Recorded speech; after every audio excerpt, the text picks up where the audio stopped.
Hey, yes, sorry for that very, very boring video post earlier, but ta-da, here I am now. So I'm going to tell you that I'm very confused come this general election.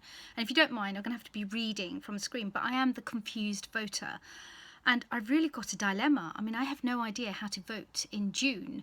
I guess my loyalties are split. I'm a member of the Lib Dem, and I really want to see them obviously get into government, but I've got to be realistic as well. And I want to make sure then, in that case, that the constituency in which I vote will get the right MP. Now, this is the dilemma. My current MP, he's Tory. And even my best friend, who is middle class, he is an ardent, lifelong supporter, Tory voter, and lives and works in London's financial sector, says he'll be voting Labour for the first time. Oh my God, I mean, he knows himself as a long-time Tory voter that the NHS will be bad under the Tories. Also, he doesn't like fascism and the way that the Tory government is appeasing UKIP policies. And he doesn't like the far-right rhetoric message that Theresa May seems to be intent on pummeling through. So he's encouraging me to do the same, which is vote Labour. And look, even as a Lib Dem member, and I've never supported the Tories, I've never voted Tory, I want my Tory MP to win. So this is why, okay? Because in my life I've met so many MPs now. Very quickly, I was briefly a member of Labour, and I just found them really unauthentic, inauthentic, patronising, sneering. I had two Labour MPs who I really struggled to get help from. And those of you who know my work online and some of the issues I'm dealing with as a Muslim woman, as a Muslim businesswoman, and not just that, just in terms of trying to get a better life for Asian women within communities that are backward, like the community I come from, it's been horrific. I'm not going to go into details, but it's quite general knowledge that I've been expelled and disowned by my own family. And as a consequence of that, some of the things I've reported and shared has got me into a lot of trouble, and I've not been able to, or rather struggle to get help. Luckily though, and what's good news is finally people are helping, one of whom is my Tory MP. And I guess why he's such a stark difference is because those MPs and councillors I've met, I've always felt that they were career politicians, in that they weren't really interested in looking after us everyday people. Many of them that I met, I just sniffed that actually they rely on this job to get them a bit of income, and more often than not they use people's help during election. It's the only time you see them surface. And then they toddle away. And the worst thing for me is in 2015 autumn, I went to the Labour Party conference, and there at the women's conference, I remember, I think it was Yvette Cooper I came across, there was a Q&A, and as women you could go and queue up and ask questions. And I remember standing there and getting very tearful and grabbing the microphone and addressing an audience or crowd, seated crowd of several hundred, telling them about some of the problems that I've suffered and why, and how hard it is for women like me to have our voice heard and to get the help. And I remember Yvette Cooper coming over and giving me a hug, and so many women came up.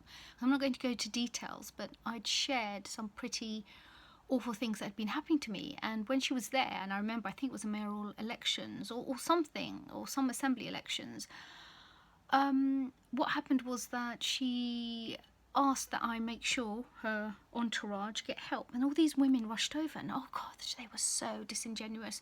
I could see that they didn't care. The only reason they were all coming and standing next to me is because they wanted to be noticed by Yvette. And every one of them, I think it was about 3, promised that they would help me or get in touch. Do you know what? I never heard from them ever again. What does that tell you about why people often become politicians? It's all about chasing the vote and getting into office. And what they don't realise is that had they helped me, I'd have more likely gone amongst my network. And especially as I explained, I'm not a political person. All my circles are non-political. Can you imagine if I'd gone back with the feedback and explained my story, how many more votes I could have got, or at least interest for people who are politically disaffected to wake up and think, oh okay, Yasmin's story seems quite genuine, I might look at getting politicised now. Anyway, cut a long story short, look, in my experience, Tory and Labour MPs or candidates have either been rude, thick, inept, lazy. Yeah, that's really strong words, but it's true. They've looked down on me, broken promises, or just wanted to spend time using me for my ideas to help their own career, you know, and promote their own agenda just to get them noticed. And worst of all is they've never really been authentic. And you know what? Despite knowing and hearing that I've had a bad time, you'd think that they'd be better and be more alert. I mean, my two previous MPs were Labour, and they were so lazy and shocking. I was sickened, and I was a long-term voter of the Labour Party. I had to write in and in again and again asking for help. And I was told this eventually as I checked and investigated why my MP wasn't helping me. I think it was a parliamentary ombudsman or whatever. They said there is no obligation on any MP to help us. There's no job spec, in essence, that tells them that they have to help our citizens. Oh my God, apparently there's no code of conduct, apart from obviously that ruling fraud and other aspects of being an MP, you know, not lying or being criminal or having criminal intent. But even a Labour MP blocked me. My MP blocked me on Twitter. And so when the election happened in 2015, guess what? He got elected in again.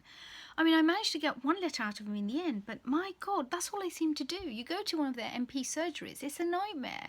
It's like you go there, they don't expect to handle people like me, because when you turn up like I do, booted, suited, you know, able to talk to them at their own level, they don't like it. I think they're so used to people fawning over them, then maybe, you know, the elderly and vulnerable have to rely on their help. But I didn't like that. And all my crime was, I remember with that Labour MP, him and I had a huge standoff in his office, and he had his aide with him. And he just started shouting and saying, you know, what is it with people? Why do they expect that we can solve and fix everything? And all I was trying to do was say to him, you haven't responded to my many requests of help. I've written in again and again. And he seemed to be terribly defensive. So I just thought, ever since then, as an MP, they should help me. And you know what? If they don't, screw that. I mean, it's just sad. So, you know, I think of even the Muslim Labour MPs that I've approached to help me with some of the battles I'm facing within my own Muslim community and their terrible interpretation of the Quran, which does lead to misogyny, which does lead to gender bias, which leads to horrific consequences on women. And that's not in the Muslim Islam or Quran.